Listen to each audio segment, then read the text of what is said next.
Assalamualaikum warahmatullahi wabarakatuh. Di sini saya akan menjelaskan mengenai kajian filsafat ilmu dalam usul al-fiqih. Yang pertama ada ontologi usul al-fiqih.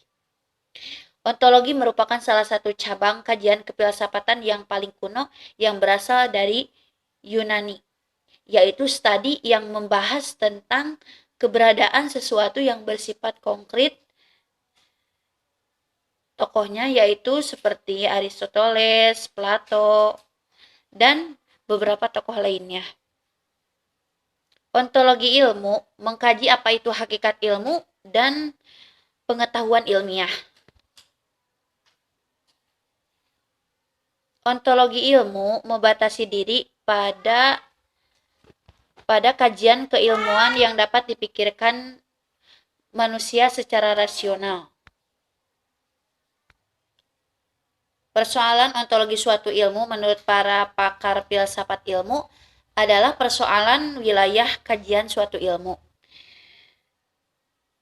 Jadi yang dimaksud dengan ontologi ilmu al-usul fiqih adalah wilayah kajian apa yang dibahas dalam ilmu al-usul fiqih. Dari uraian tentang definisi usul al-fiqih, maka wilayah kajian usul al-fiqih menurut para pakar adalah kaidah-kaidah atau metode pengambilan hukum.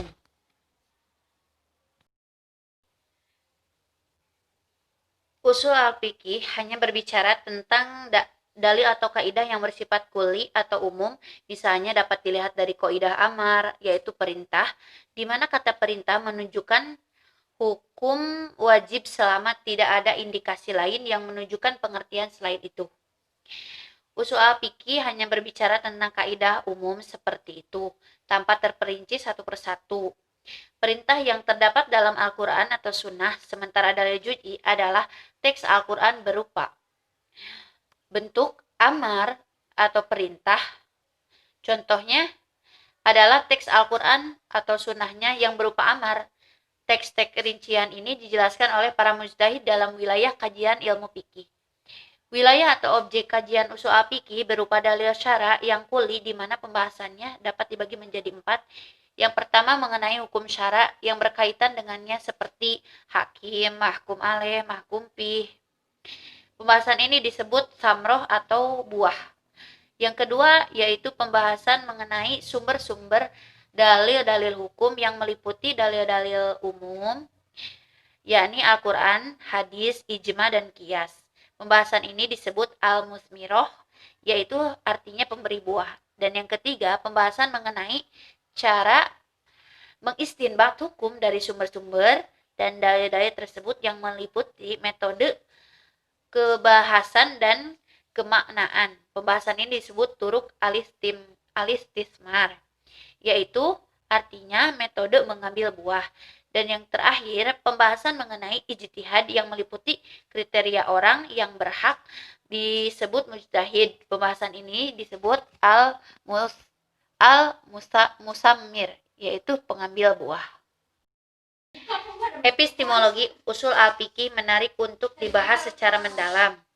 Tidak hanya untuk mendudukan persoalan, tetapi juga pengembangan lanjutan usul al-fiqih dari perspektif filsafat ilmu. Epistemologi usul al-fiqih berbeda dengan epistemologi yang lainnya, karena ilmu al-usul fiqih tersusun dari gabungan disiplin ilmu, yakni logika Aristoteles, kaidah-kaidah usul al-fiqih, bahasa Arab, ilmu fikih, ilmu kalam, dan ilmu lainnya, seperti Al-Quran dan Sunnah. Unsur fikih yang terlihat pada disiplin ilmu tertentu memperlihatkan contoh-contoh kasus yang dipakai untuk memperjelas suatu teori atau kaidah. Unsur logika Aristoteles terlihat pada cara kita untuk menentukan pembahasan yang bersifat konseptual dan definitif. Validitas kesimpulan yang berdasarkan pada penalaran induktif, pembahasan tentang dalil, pembahasan tentang ta'arud, al-adillah. Unsur-unsur ilmu Al-Quran dan Sunnah terlihat pada pembahasan tentang periwayatan hadis secara ahad atau mutawatir. Kaidah pembacaan Al-Quran dan standar kriteria jaroh dan ta'dil, nasih dan mansuh, kondisi periwayatan dan lain sebagainya. Unsur bahasa Arab terlihat pada pembahasan istinbat yang menempuh jalan lafdhiyah. Unsur teologi terlihat pada pembahasan tentang asal suatu hukum, apakah dari Allah atau dari akal manusia, konsep baik atau konsep buruk, apakah dari Allah atau akal manusia, dan bersyukur kepada Allah, apakah kewajiban dari Allah atau akal manusia yang menentukan. Yang kedua yaitu epistemologi usul al-fiqih. Epistemologi merupakan cabang filsafat yang menyelidiki asal, sifat, metode, dan batasan pengetahuan manusia. Epistemologi adalah bahasa Yunani yang berarti pengetahuan dan logos yang berarti teori. Epistemologi membicarakan 3 persoalan utama, yaitu persoalan hakikat pengetahuan, persoalan asal atau sumber, dan persoalan metode memperoleh pengetahuan atau juga kajian terhadap kebenaran.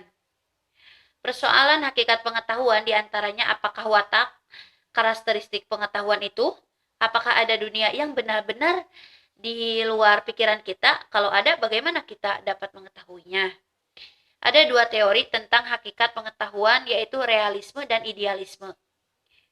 Teori realisme memandang bahwa hakikat pengetahuan adalah benda-benda itu sendiri yang real, bukan berasal dari alam idea. Sementara idealisme menjelaskan hakikat pengetahuan yang didasarkan atas pemahaman bahwa hakikat sesuatu adalah jiwa, idea, dan bukan materi. Persoalan asal pengetahuan diantaranya apakah sumber-sumber pengetahuan itu, dari mana pengetahuan yang benar itu datang, dan bagaimana cara kita mendapatkannya. Beberapa teori tentang sumber pengetahuan diantaranya rasionalisme, empirisme, dan intuisionalisme. Persoalan kajian terhadap kebenaran diantaranya apakah pengetahuan kita itu benar, bagaimana cara kita membedakan pengetahuan yang benar dan salah. Kajian terhadap kebenaran dan metode memperoleh pengetahuan dapat diketahui dari pengetahuan yang bersumber dari intuisi, diperoleh melalui latihan dan mediasi. Dan ukuran kebenarannya berdasarkan zauk atau rasa. Sementara pengetahuan yang diperoleh dari empirisme dapat diketahui dengan metode ilmiah atau sains, dan ukuran kebenarannya adalah apakah pengetahuan tersebut logis dan terbukti secara empiris atau tidak.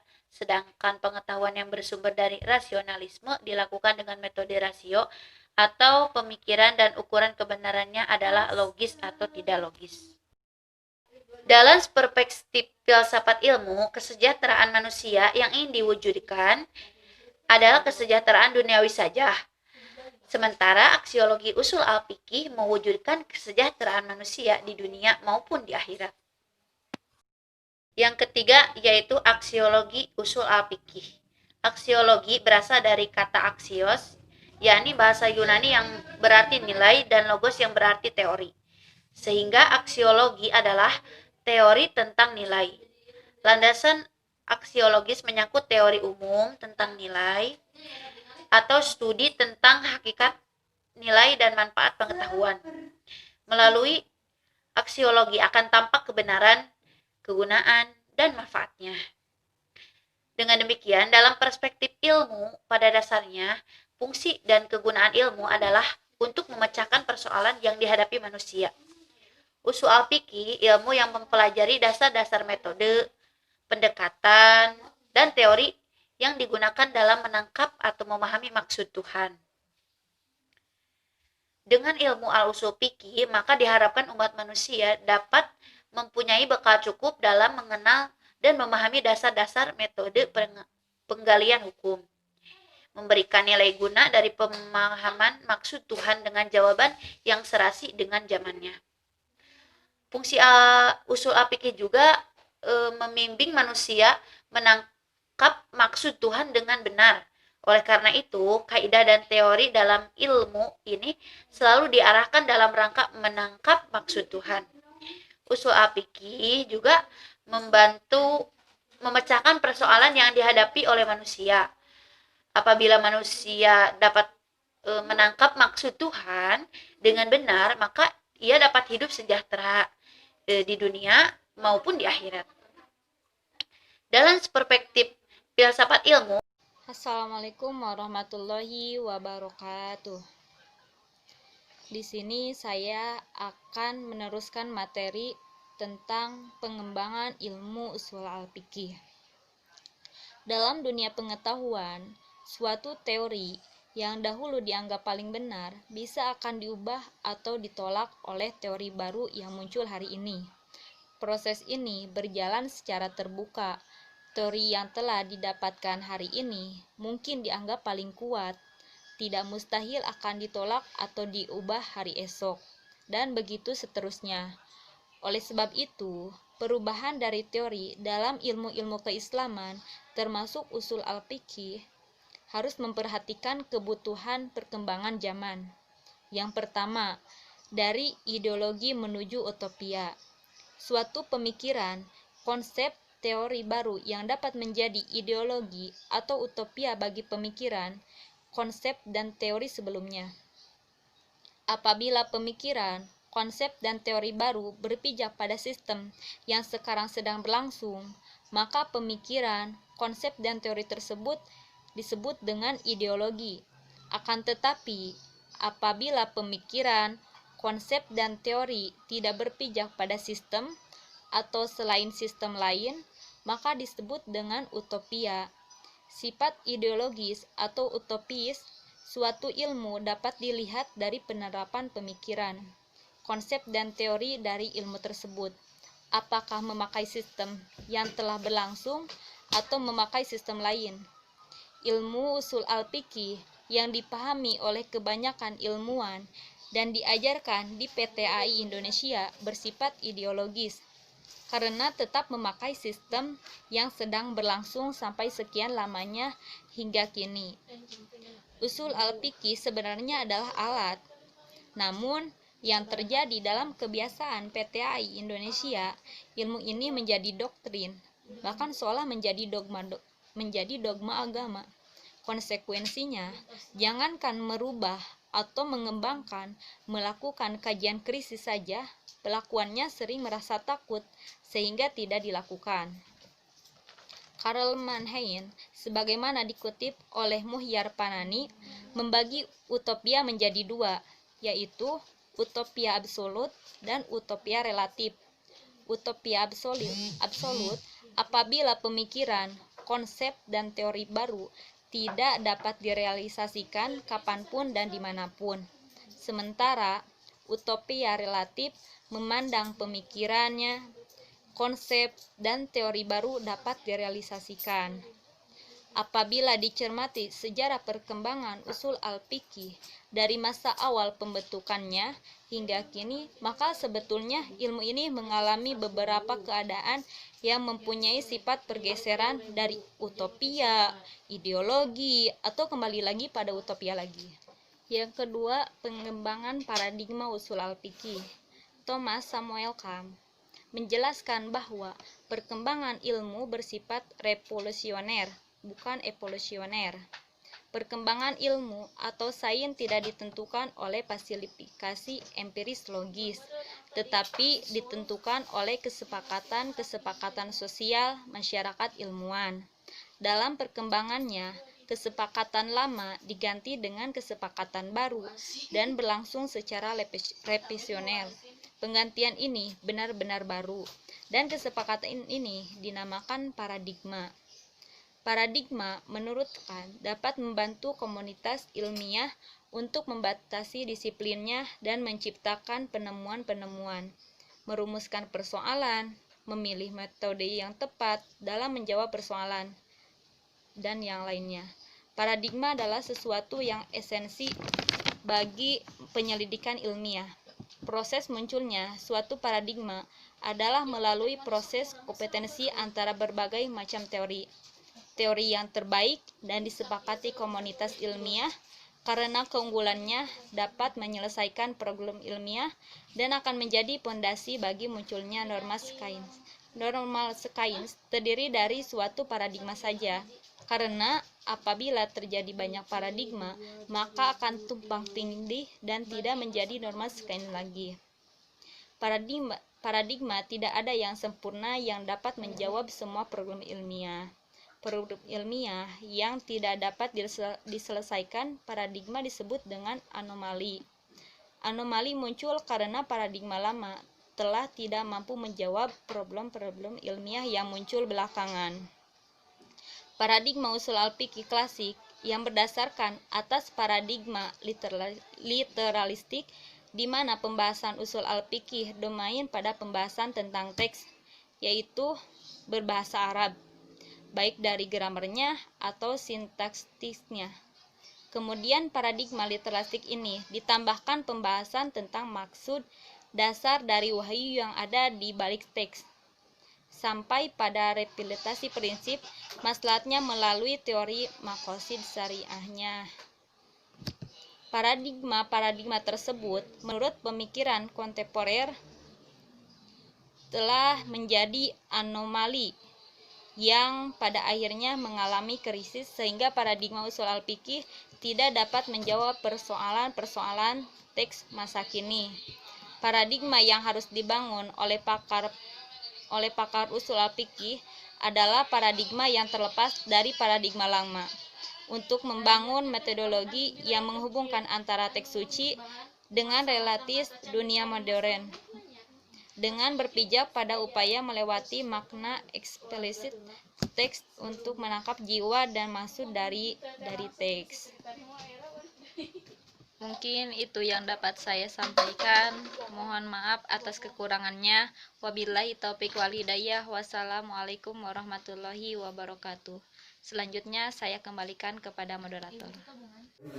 Bismillahirrahmanirrahim. Assalamualaikum warahmatullahi wabarakatuh. Di sini saya akan menjelaskan tentang pengembangan metode usul al-fiqih ya. Dalam perspektif ilmu filsafat ilmu, peninjauan ulang atau pembangunan suatu ilmu adalah suatu keniscayaan. Tak ada ilmu yang selesai dan tertutup.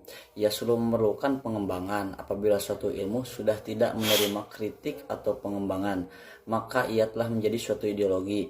Usul al-fiqih bukanlah sebuah ideologi, ia merupakan sebuah alat pengembangan kaidah untuk menemukan maksud Tuhan. Sebagaimana pada masa awal pembentukannya, ilmu ini digunakan sebagai kaidah penemuan hukum Islam yang sangat terkait erat dengan faktor ruang dan waktu yang dihadapi oleh masyarakat pada masa awal pembentukannya. Dan karena sifat dasar dari ilmu usul al-fiqih adalah ilmu yang terbuka atau konsep ilmiah, maka usaha pengembangan terhadapnya adalah sah, dan bahkan suatu keharusan pengembangan ilmu dimulai dari epistemologi ilmu itu sendiri sebagai metode penemuan hukum Islam.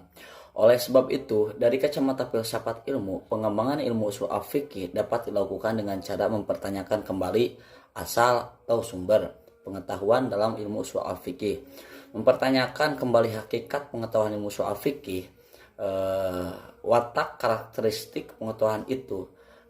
Pertanyaan-pertanyaan itu merupakan problem yang harus dikaji ulang dalam pengembangan usul al-fiqih di dunia modern agar ilmu usul al-fiqih dapat membumi. Pengembangan epistemologi usul al-fiqih seharusnya menempatkan epistemologi usul al-fiqih dalam koridor filsafat ilmu untuk pengkajian lebih dalam dan benar, bukan ditempatkan sebagai ilmu tersendiri yang harus dihafal definisi-definisinya. Ilmu usul al-fiqih seharusnya dipahami dan diletakkan sebagai sebuah disiplin ilmu, sebagai alat pengembangan yang selalu aktif dan dinamis sehingga dapat menjadi pencerahan. Sebagaimana diketahui bersama bahwa metode yang diterapkan ilmu usul al-fiqih klasik adalah metode literalistik yang berpegang pada dominasi teks, baik dari segi grammar ataupun sintaksisnya, dengan meminjam kerangka analisis al-Jabiri, model berpikir yang memusatkan pada teks dan bahasa atau penalaran terhadap teks, maka epistemologi usul al-fiqih klasik termasuk epistemologi bayani atau bisa disebut sebagai penjelas. Memang benar bahwa usul al-fiqih adalah kaidah umum atau metode penemuan hukum Islam, di mana wilayah kajian pembentukan kaidah adalah wilayah kerja akal ataupun rasio. Namun metode yang digunakan oleh akal untuk menentukan kaidah-kaidah umum tersebut lebih dominan pembahasannya mengenai teks, sehingga akal hanya sebagai alat penalaran yang masih sangat terpaku pada dominasi teks tersebut. Meski demikian, tidak semua pemikir setuju bahwa usul al-fiqih klasik menggunakan paradigma literalistik sebagai contoh. Usul al-fiqih yang dibangun oleh Imam Al-Ghazali pada 450 sampai 505 Hijriah, rasionalisme deduktif menjadi jantung seluruh teori usul al-fiqih Al-Ghazali. Rasionalisme menjiwai 3 metode penalaran,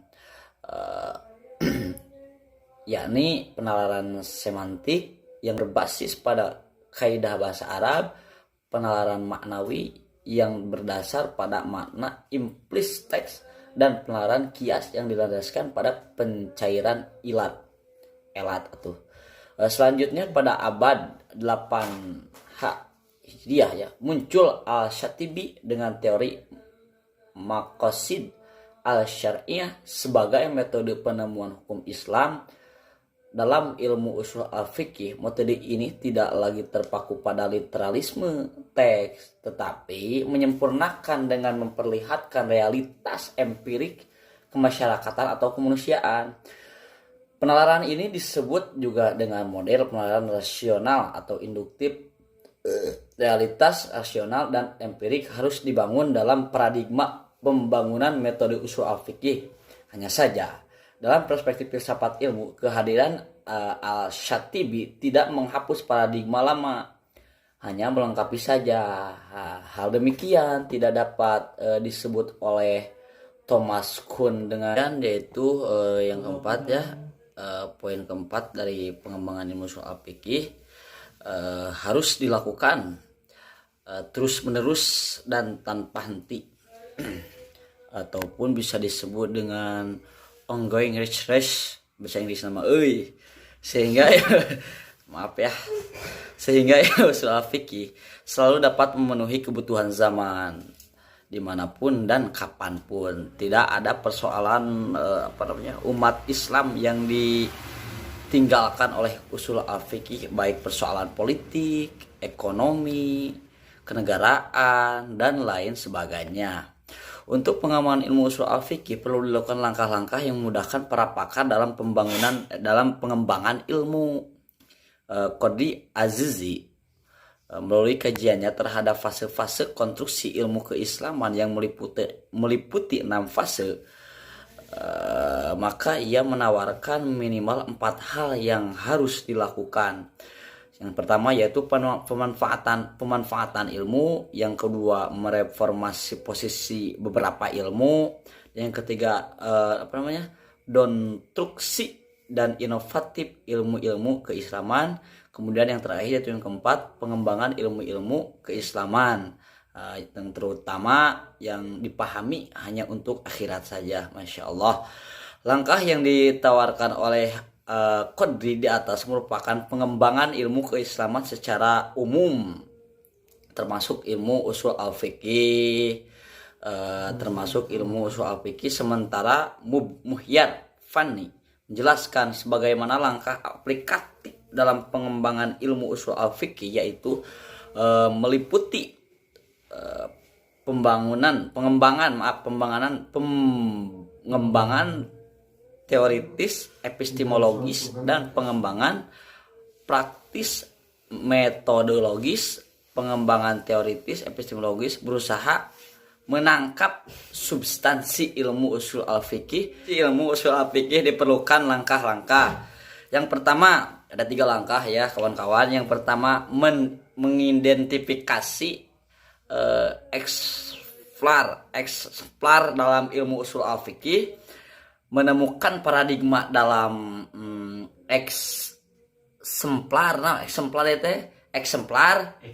Eksemplar. 3. Mengidentifikasi teori-teori yang bernaung dalam paradigma usul al-fiqih. Sementara untuk pembangunan paradigma usul al-fiqih perlu dilakukan langkah-langkah. Nah, banyak langkah di sini mah ya.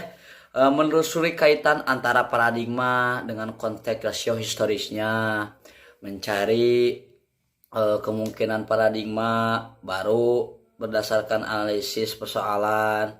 3. Mencari teori-teori baru dalam paradigma baru. Kedua langkah aplikatif di atas hanyalah sebuah contoh model, bukan di atas ya, yang tadi saya sebutkan. Sebuah langkah, kedua langkah yang memang aplikatif yang memang saya sebutkan itu model pengembangan dari usul al-fiqih dengan kacamata filsafat ilmu. Adanya langkah-langkah aplikatif ini diterapkan bisa dapat mempermudah dalam pengembangan usul al-fiqih, dan pengembangan ini dapat diterima oleh masyarakat muslimin. Untuk penutup yaitu filsafat ilmu ya, sebagai sebuah alat pengembangan keilmuan hendaknya diperlukan menyatu dengan ilmu yang hendak dikembangkan, bukan berdiri sendiri. Suatu ilmu yang dihafalkan definisi-definisinya. Justru filsafat ilmu ini bagi pengembangan usul al-fiqih yang harus didudukan sebagai alat untuk mengembangkan usul al-fiqih dari dasar filsafat ilmu itu sendiri. Bagaimana usul al-fiqih dapat dipahami sebagai ilmu? Sumber apa yang memang terdapat dalam usul al-fiqih? Hakikatnya usul al-fiqih dan pertanyaan-pertanyaan lain yang masuk dalam koridor filsafat ilmu.